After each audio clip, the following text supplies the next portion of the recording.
Justice by Langston Hughes. That justice is a blind goddess, is a thing to which we black are wise. Her bandage hides two festing sores that once, perhaps, were eyes. Thank you.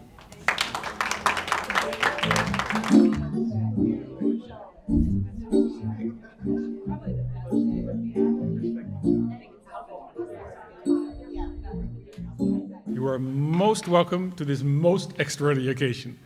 And we're celebrating today, as you well know, a most excellent and most extraordinary event and person and effort and cause.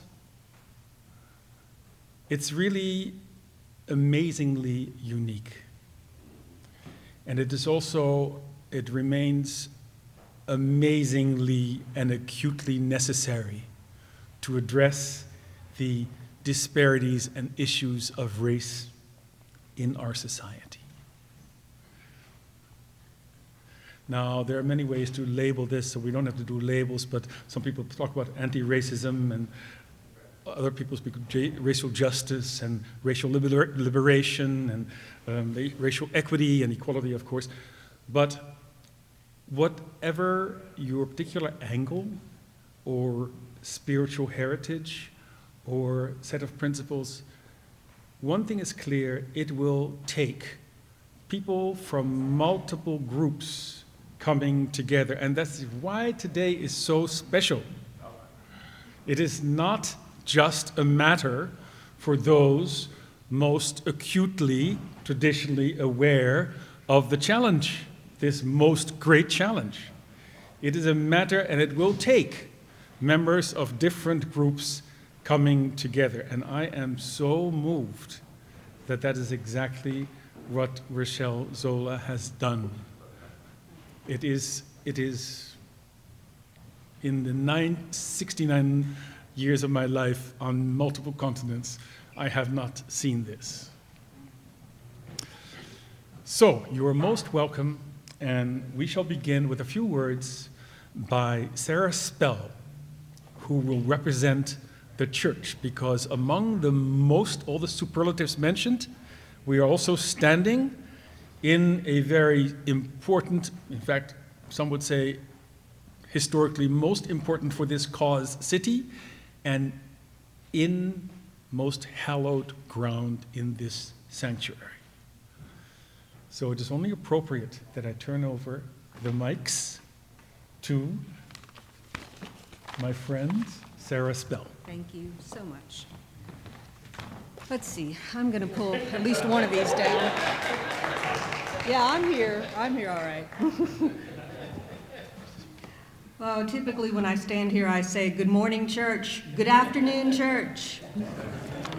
I'm glad that our moderator has begun with a very energetic welcome. That is in keeping with the Dexter spirit. My name is Sarah Spell, and I'm a member here at Dexter, and I want to extend some warm greetings as well on behalf of our pastor, the Reverend Dr. Alan Jerome Sims, Sr. He is engaged elsewhere today, and so couldn't be with you, but I know he would want to be. And so his wife, Marcella Sims, is our church's first lady, and we call ourselves Dexterites. So on behalf of all the Dexterites, we're really glad you're here. I was speaking to a few folks as they were coming in. Some of you have visited our space before, and for some of you, this is the first time that you've been able to experience the interior of our church. This building, as well as its parsonage, which is located just a few blocks away, it's on Jackson Street. Yeah, they'll be able to see me too. That'll be nice. Yeah. Y'all, I did buy a new dress for today, but I didn't get heels. All right. Thanks. So, as I was saying, this church and our parsonage, both of these buildings, these structures, are included on the National Historic Register, or the National Register of Historic Places. Our church here, additionally, is also identified as a National Historic Site, and we are in a very long and very tedious process, but it's my understanding that our church is under consideration perhaps sometimes in the future to become a UNESCO World Heritage Site. So, those designations are all points of pride for us at Dexter. They all carry their own value, but we should know that places of worship are not about wood and not about bricks. They're about people and the people who gather here.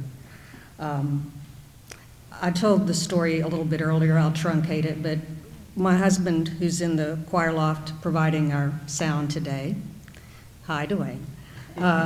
We are both members at Dexter. We moved to Montgomery in March of 22. I wasn't looking for a church, but a church sure came and found me. We went to a birthday party, and at that birthday party were a number of members here at Dexter, and immediately I felt loved and connected. And that's how I got here. So Dexter, for all of its, for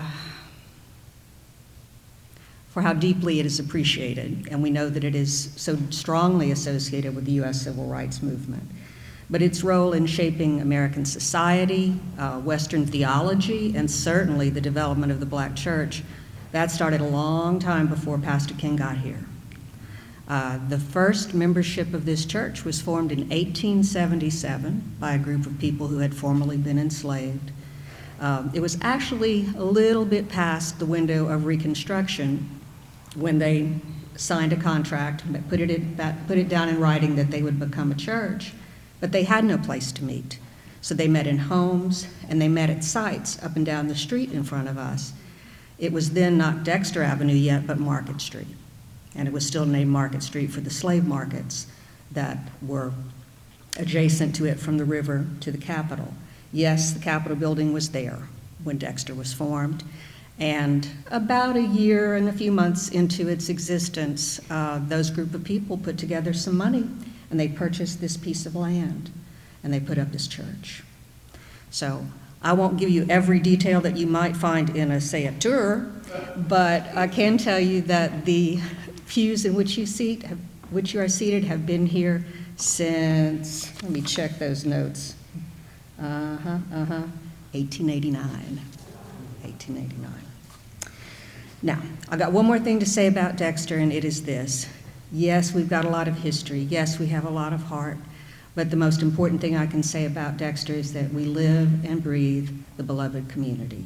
We are so grateful that you are here today. I've got just a little more information, which is we do have tours available of the church and of our parsonage on some given days. I'm one of those docents. I sing in the choir on Sunday. I have a spot up there.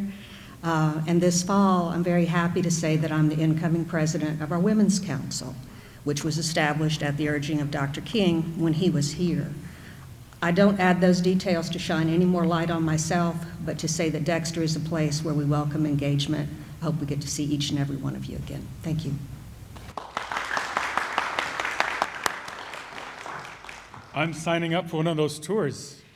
It sounds great.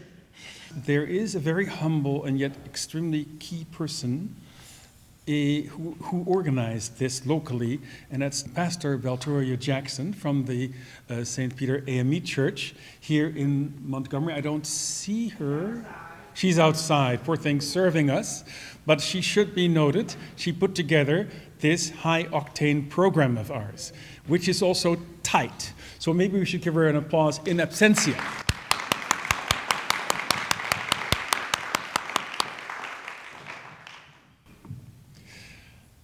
Not all of you will be religious, even though we're standing in a church. It doesn't matter what your traditions are. Everybody who's called to contribute to this cause is most welcome. Therefore, this is not a church revival event.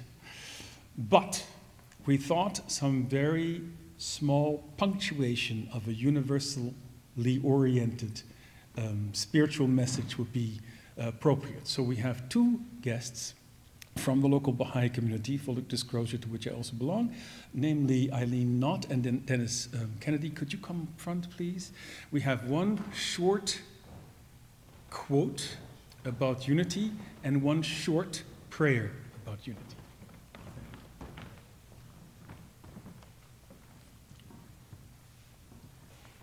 A prayer of unity. Oh my God, Unite the hearts of thy servants and reveal to them thy great purpose.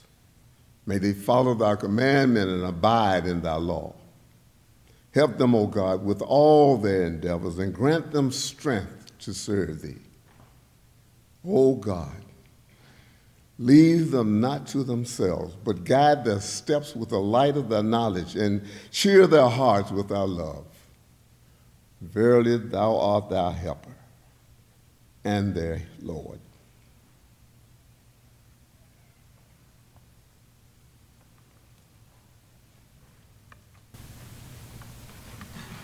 O children of men, know ye not why we created you all from the same dust?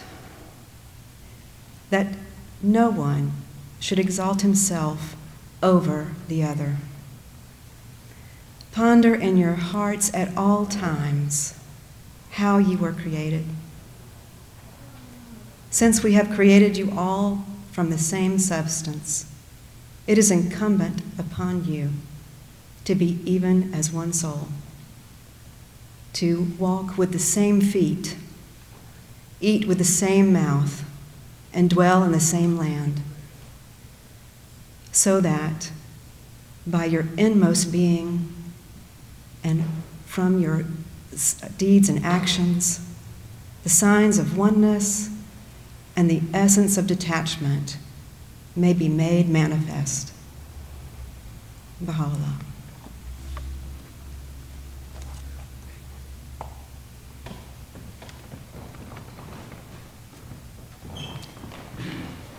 Thank you. And with that, I'd like to turn it over to Dr. Robert White, history professor at Alabama State University and also pastor of the City of Refuge Church. For 5 minutes. 5 minutes. So, want to extend thanks for allowing me to speak, and it's been a pleasure to be asked to speak to you today. I'm not in a very good mood. I've got 2 phone calls that are very disturbing. One from a group of Haitians that are desperately trying to get off the island. 2 from some people in Liberia that are fleeing a civil war that's about to break out there. And those 2 events are historic events that touch greatly on the question and the issue of reparations. What we are repairing is over 500 years of colonialism. And that has to do with European countries coming into lands of people of color, lands that people of color have always occupied, and doing 4 things to them. And anything that talks about reparations, in my opinion and in the opinion of people who have written on it and those people who have sacrificed their life for this, reduce the argument to 4 discussions. And hopefully you can carry these discussions back to your local synagogues, your local organizational meetings, and your friends. Number 1, when we talk about reparations, we talk about the occupation of land and the reclaiming of land. It's substantive, it's structural, it's qualitative and quantitative. We want our land back. We want our land that was stolen. We want our land that was raped. We want our land that was exploited and occupied and continues to be so. The lands of the Caribbean, South America, Africa, and North America. Number 2, we want the reversal of the exploitation of resources, natural resources, human resources, and intellectual resources. And so it is not until, as some have said, that it is not until the indigenous people are able to benefit from the resources upon which their forefathers were established that the decolonial process will not have even begun.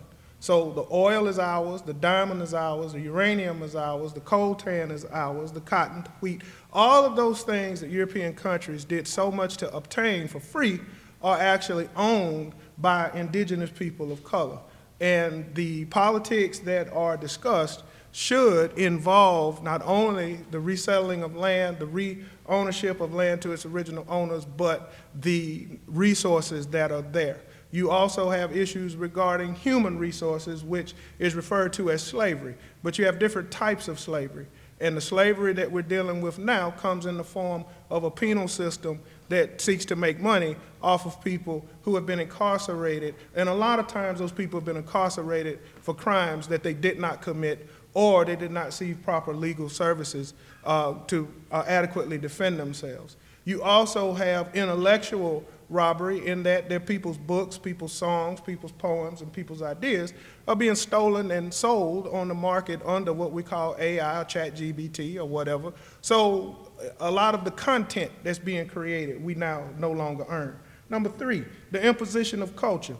In order to repair what's done to people of color, African, indigenous, and so forth, the culture that was taken away must be restored, which means that the imposition of the ideas of people, most of which did not have the best interests of the people who were being oppressed, those ideas, the imposition of those ideas must be reversed, and it's reversed through an education. And not an education that teaches you to adopt the values, the religion, the spirituality of somebody who hates you, but that which was originally yours, and then you can make the decision from there, which means that a majority of our effort needs to go into building schools that doesn't teach the value system of people who use other people as commodities, but a value system that respects the essence of all human beings.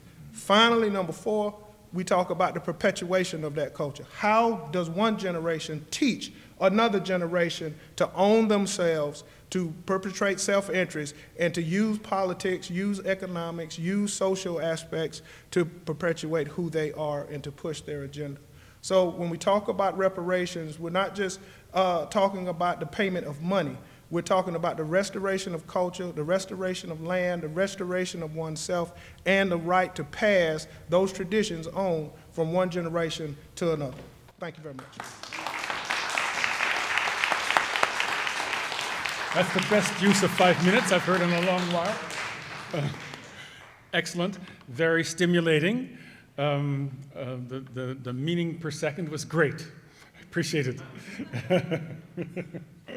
Excellent. So we have Pastor Robert Williams. I saw him earlier. Richard Williams. I saw him earlier. There he is. From here from Montgomery. Please welcome him. You know him better than I do.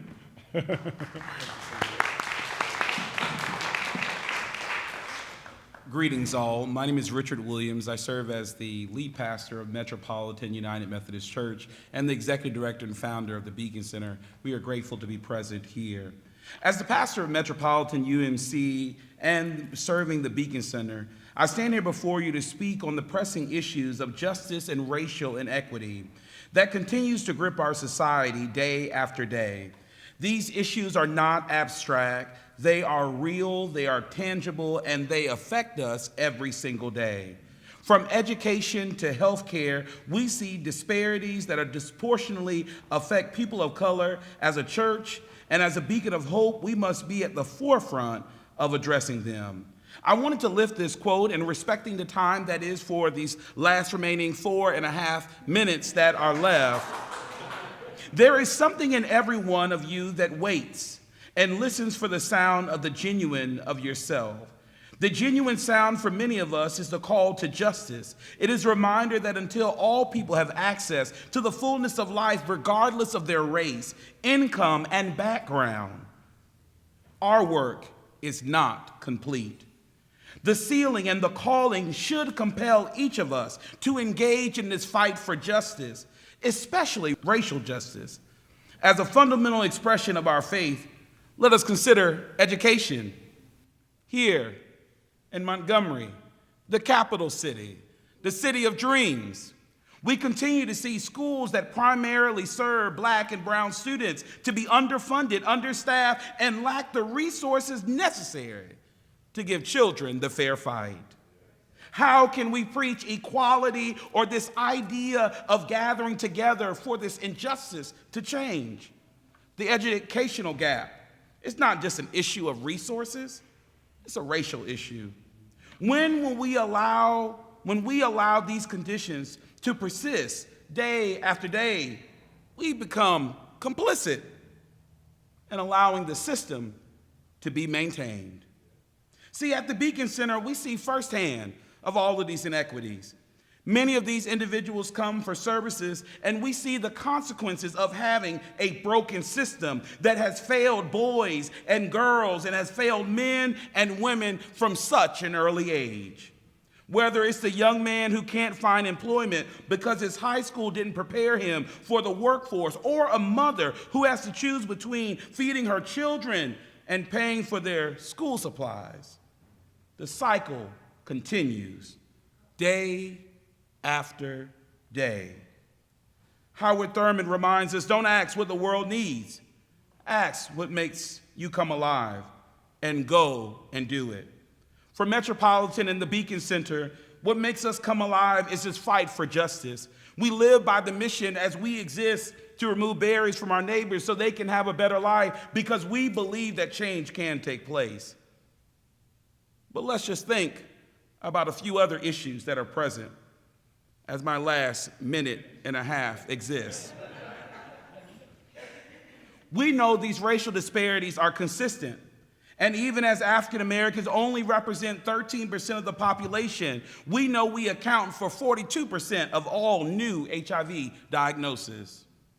Oh, I knew that we would get very silent there, but also Montgomery has recently just reached #1 for all new infections of HIV.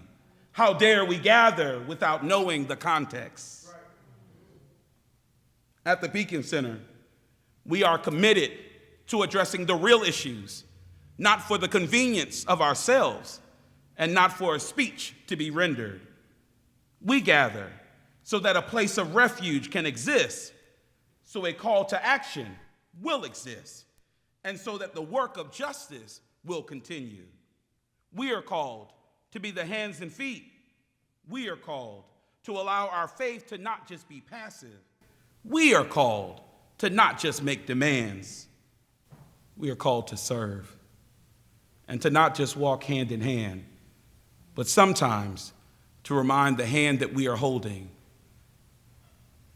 to remind the hand that we are holding, to remind the hand that we are holding that the fight is not over.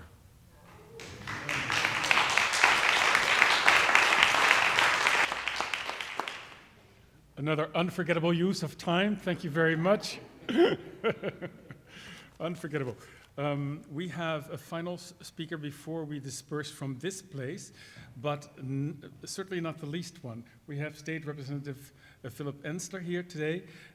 He's also directs also the Jewish Federation in Alabama, or at least in Central Alabama. But I think that's too many titles. So we'll welcome Representative Ensler, District 74.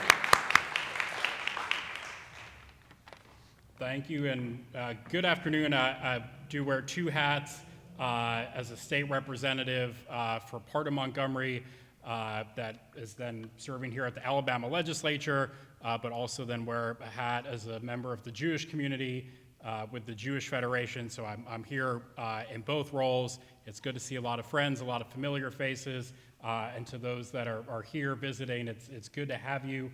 I do want to echo what was said when she wasn't in here, but Pastor Val, let's give you a round of applause. Thank you for organizing this.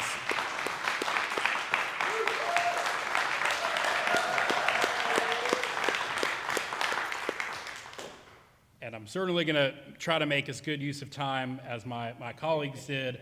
I want to echo some of what has been said, but also begin by saying that we gather here knowing how much progress has been made. We know that the struggle and the fight that has gone on for so long, we are in a better place than we've ever been, but with much work to do. And that's why we're here, reminded that we have to continue on that journey. Just this past session at the legislature, I know many here in Alabama are aware, but even throughout the country know, we passed one of these anti-DEI bills amongst many other horrible pieces of legislation. And it's a reminder of that there are still forces, there are still people in the state of Alabama that want to not only bring us backwards, but want to make sure that they are doing as much harm and damage as they can.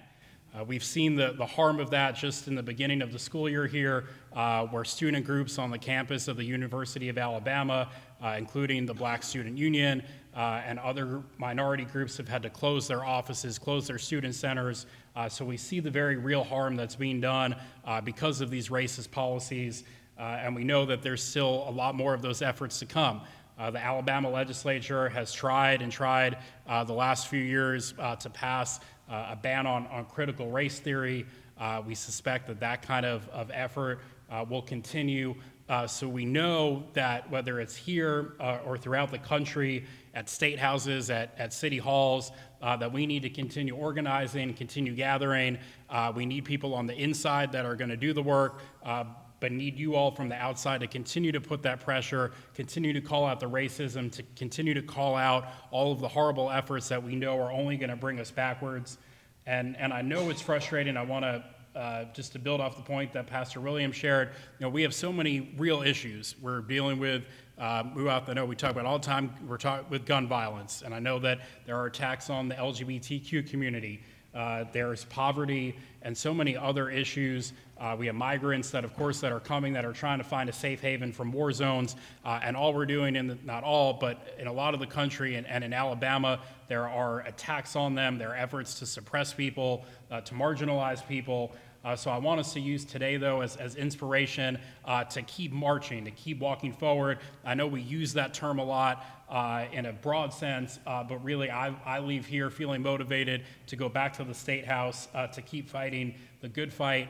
So I hope we leave here with that fuel, with that energy. I say that knowing how demoralizing and frustrating it is, and I keep looking at the faces around here that day in and day out do the work. I know it's exhausting, but let's use today to be energized and to keep moving forward.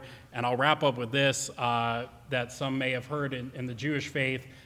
There's a teaching out of the Talmud, which is just a Jewish text, if you will, and the saying more or less is that we're not obligated to finish the work, but we're not free to ignore it. Meaning that those of us in here, we may not see full equality, we may not see full equity, we may not see full justice in our lifetimes, but that doesn't mean we're free to ignore it. It doesn't mean that we can just throw our hands up and say, well, that's for another time or another generation. It means that we have to do the work. We have to we are obligated to at least do our small part. And collectively, by doing that, we can move things in a better direction. So thank you for having me, and certainly, I know there's a lot of bad in the state of Alabama, but I promise we're going to try to keep fighting the fight against racism and against all of the injustices out there. Thank you. Well, I can hardly think of a better way to end a little program on a message of hope. And also to tie back to Rachelle Zola and her team from Chicago, the people that wearing these blue T-shirts, because it really is visionary experience and effort of hers, and that is what it takes.